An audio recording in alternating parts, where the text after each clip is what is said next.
The Sixth Patriarch's Dharma Jewel Platform Sutra, a general introduction.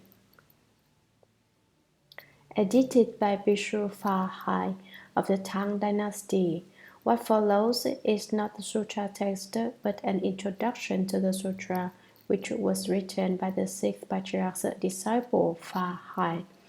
When the Sixth Patriarch taught Dharma, Master Hua followed him, recording all of the things the Patriarch said. Later, he compiled and edited his notes, calling them the Sixth Patriarch's Dharma Jewel Platform Sutra. Had he not done this, we would have no way to study the Sixth Patriarch's Dharma. Therefore, we should certainly be grateful for such compassion as his. Dharma Master Hua's name was Chang, and his common name was Wen Yun. He was a native of Chuqiang, which is about 10 miles from Nan Hua Monastery.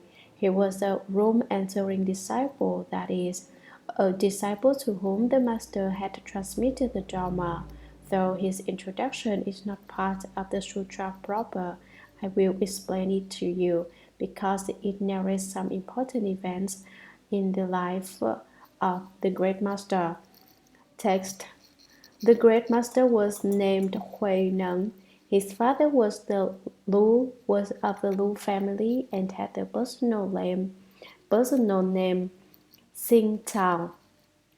His mother was of the Li family. The master was born on the 8th day of the second month of the year Wu Xu in the 12th year of the Chen Quan reign of the Tang Dynasty, AD 638. At that time, a beam of light ascended into space and a strange fragrance filled the room. At dawn, two strange bhikshus came to visit. They addressed the master's father, saying, "Last night a son was born to you, and we have come to name him. It can be Hui above and below Neng." The father said, "Why shall he be called Hui Neng?" The monk said, "Hui means he will bestow the Dharma upon living beings. Neng means he will be able to do the Buddha's work." Having said this, they left. No one knows where they went. The master did not drink milk. At night, spirits appeared and poured sweet dew over him. Commentary. The Great Master refers to the Sixth Patriarch Hui Neng. The master's merit and virtue was great. He had great wisdom and compassion, and was was a master of gods and humans. When one is alive, one has a personal name. After one dies, that name is avoided. Hence, it is called a personal name, a name which is not spoken. When the Great Master's mother gave birth to him, a fine beam of light arose, like that which the Buddha emits from his forehead. A strange, fragrant incense, which had never been smelled before, filled the room. At dawn, the heavens are half dark and half light. Chu Xi, in the Song of Household Affairs, wrote, "At dawn get up, sprinkle and sweep the hall. The inside, the outside, you must clean it all." In China at that time, there was no linoleum. In the morning, people sprinkled water on the mud floors, waited a bit, and then swept their houses clean inside and out. The two strange bhikshus were quite different from ordinary people. They were like the fourth patriarch, who, by merely opening his eyes, caused everyone to tremble in fright. These two unusual bhikshus came to name the Sixth Patriarch. Isn't this strange?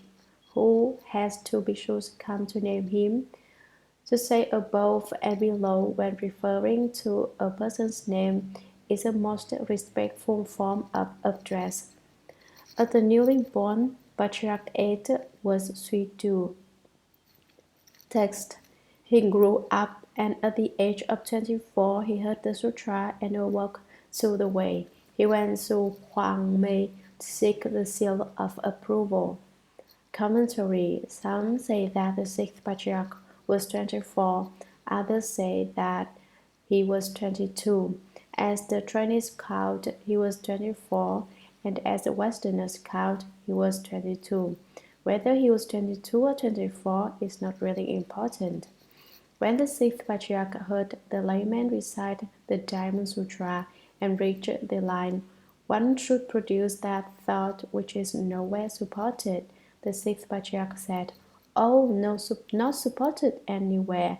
He was immediately enlightened. A great many people had heard the Diamond Sutra, but none of them had become enlightened. Now in the West, perhaps someone will hear, "One should produce that thought which is nowhere supported," and understanding the principle, become enlightened. That is what I hope. Whether or not it will actually happen is another matter. After becoming enlightened, he did not say, "Ha, I am enlightened." He was not like some people today who do not understand even a hair's breadth of the Buddha Dharma, yet claim to be enlightened. The ancients, even when they had become enlightened, did not recklessly say, "I am enlightened." Even less would people who had not become enlightened claim to have done so.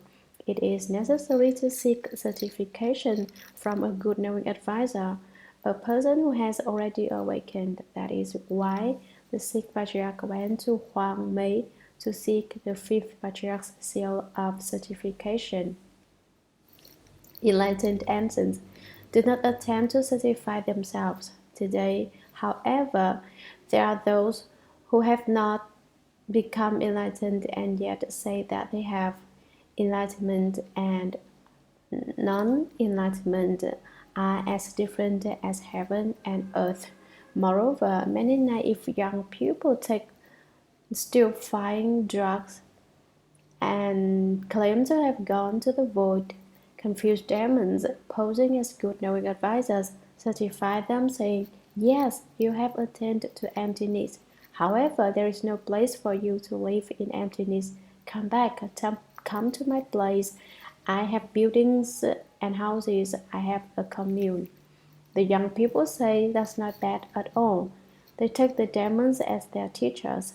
Ultimately, these bad knowing advisors do not know themselves if they are true or false. You and I do not know either. But now we should use the sutras for certification. The sutras do not say that any foolish person has a commune in empty space.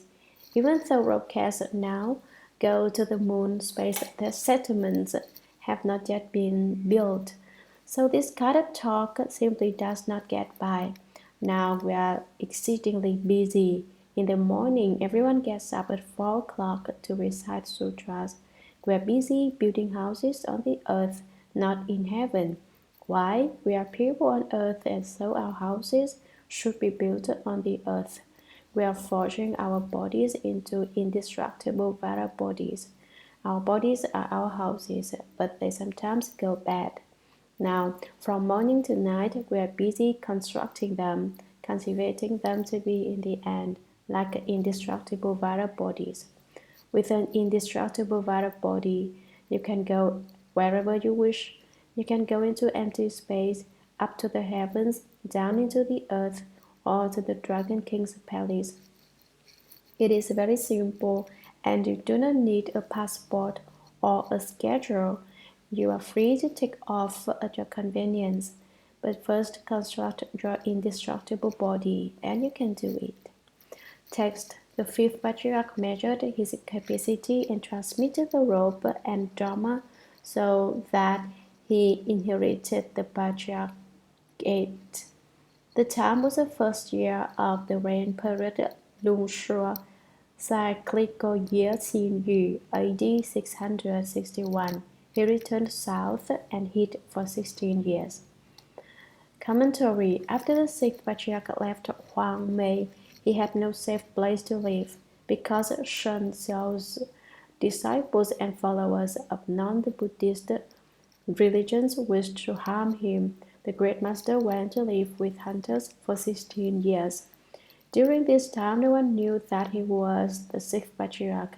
He worked hard practicing dhyana meditation while watching over the animals and birds the hunters had caught, and secretly released the ones which had been only slightly injured and could still travel safely. He had much time to cultivate and perfect his skill, for no one came to trouble him. If you do not truly cultivate, everything is easy, but if you do cultivate truly, demon obstacles arise from the four corners and the eight directions. Unexpected circumstances prevail, and things you never dreamed could happen do happen. In his 16 years with the hunters, the Sixth Patriarch dwelt without disturbance, living just as they did. That is genuine hiding. He did not seek fame or profit, and he did not try to take advantage of circumstances. He practiced genuine cultivation. Text: On the 8th day of the first month, in the first year of the reign, period 1 from AD 676, the cyclical year Ping Su, he met Dharma Master Yin Sung. Together they discussed the profound and mysterious, and Yin Sung became awakened to and united with the Master's doctrine. Commentary. They talked back and forth, querying each other on principle. Who asked whom? Dharma Master Yin Sung asked the Great Master, the Sixth Patriarch. The Great Master had solved the dispute over whether the flag or the wind moved by explaining that it was the mind that moved. The Dharma Master Yin Sung had been astounded to hear a layman speak in such a deep and wonderful way. He got down from his Dharma seat and escorted the Sixth Patriarch to his room for a chat. Where did you come from and what is your name? He asked. Dharma Master Yin Sung knew that this layman was a room-entering disciple of the Fifth Patriarch, one to whom the Fifth Patriarch had transmitted the Dharma. He immediately bowed to the Great Master. They then investigated the profound and mysterious. They talked about the wind and the flag until his talk with the Sixth Patriarch. Dharma Master Yin Sung had not correctly understood the principle of the dhyana school. Text: On the 15th day of that month, at a meeting of all the four assemblies, the Master's head was shaved. On the 8th day of the second month, all those of well-known virtue gathered together to administer the complete precepts. Vinaya Master Chu Kuang of Xiqing was the precept transmitter. Commentary. During the week of the 8th to the 15th day of the first month, Dharma Master Yin Sung gathered the four assemblies together, the bhikshus, bhikshunis, upasakas, upasikas. The purpose of the meeting was to shave the master's head so that he could leave home and become a bhikshu. People leave home for various reasons. Some find it difficult to obtain food and clothing. They see that those who have left home are well provided for, and so they leave home so they can eat and be clothed. Others leave home because they are old and have no children. They think, I will leave home and take a young disciple who will care for me as a son would. It is uncertain whether people who leave home for these reasons can really cultivate. Some leave home because they are bandits or runaways. They leave home and cut off their hair so that the government won't find them and cut off their heads. Some leave home once more, but it is not certain whether they can cultivate. Some people have confused beliefs. If so, they still believe, and that is good. For instance, the parents of a sick child may say, the child may die of disease. We should give him to a temple and he can become a bhikshu and we can go visit him. That is better than letting him die. So out of confused belief, the parents give their child to the temple. People of confused belief may not necessarily be bad, but people who believe in confused principles are definitely not good. They have faith, but it is misplaced. That is confusion within confusion, and it is not good. Some are confused and without belief. In their confusion, they do not believe in anything. Finally, they are the believing and unconfused. These people study the Buddha Dharma with a faithful heart until they are no longer confused. Of these last four types of people who have left home, one cannot say that any of them will be able to cultivate, nor can one say for sure that they cannot. Perhaps only 1 or 2% can cultivate the Dharma. However, if you resolve to attain enlightenment in order to end birth and death, you can surely cultivate upon leaving home. Again, there are those who no longer have a family and so leave their worldly homes. So, leave the home of the three realms, the realm of desire, the realm of form, and the realm of formlessness. Once out of these three realms, there are no desires, no forms, and no formless consciousness. Because of their non-attachment, these people see the three realms as empty, and so it is said that they have left the home of the three realms. Some leave the home of afflictions. It is essential to leave afflictions behind.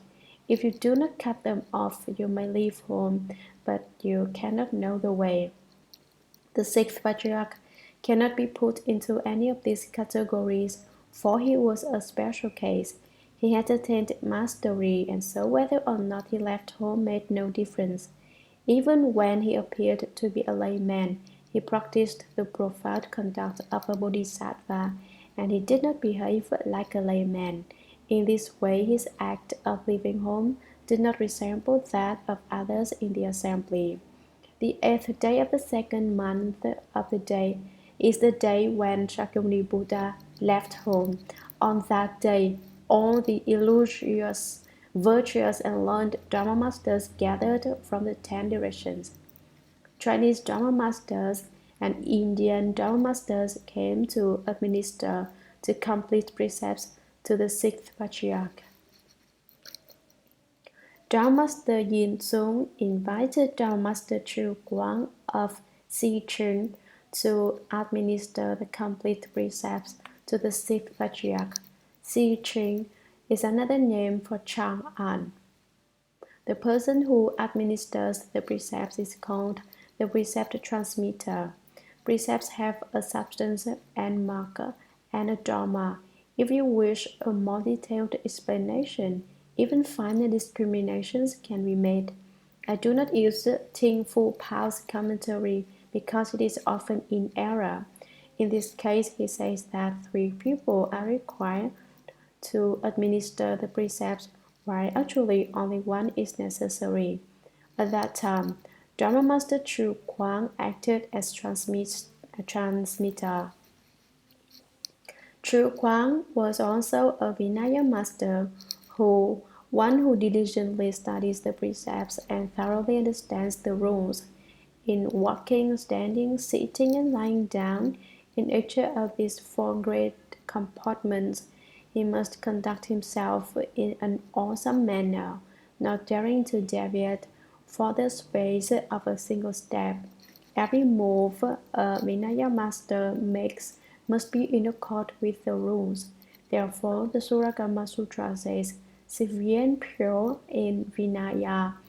They are noble models for the triple world.